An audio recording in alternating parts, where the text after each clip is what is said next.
Well, when you first started speaking, people thought that you would delay the vote by an hour, and instead you spoke on the Senate floor for 8 hours and 44 minutes. This is becoming a trend for you. What was behind the decision to keep going?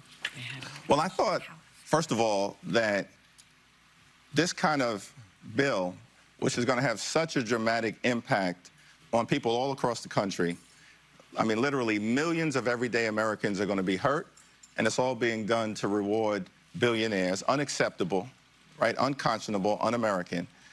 That it needed to be debated in the light of day, not passed in the middle of the night, which was the original intention. This debate started at 3:28 a.m. And so, you know, this is such an unprecedented assault on health care, on the economy, on nutritional assistance, on higher education, on everything. Yeah.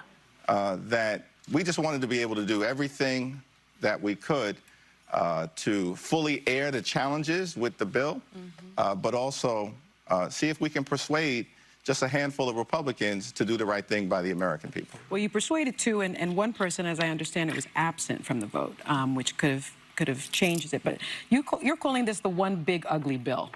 And not only is it projected by the Congressional Budget Office to add $3.4 trillion to our national debt, it extends tax cuts for the rich, as you mentioned. It also includes, though, big cuts to health care programs such as Medicaid, cuts to SNAP benefits for the poor. My understanding is in New York, about 1 million people will be affected by this. Can you talk about the implications for health care and how it affects people who don't even use these programs?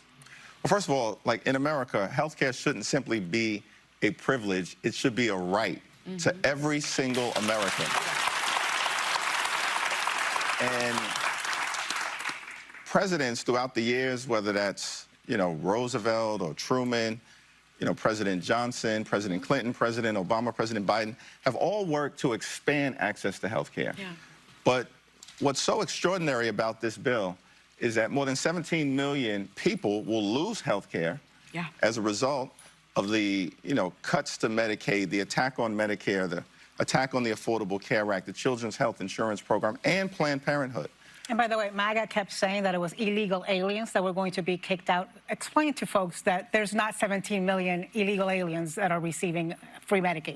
Actually, federal law, to your point, Anna, explicitly prohibits federal dollars from being used to provide health care to undocumented immigrants. Yeah. And so that was always a lie. But we're dealing with some folks where facts don't matter, hypocrisy is not a constraint to their behavior, and people actually have concluded that shamelessness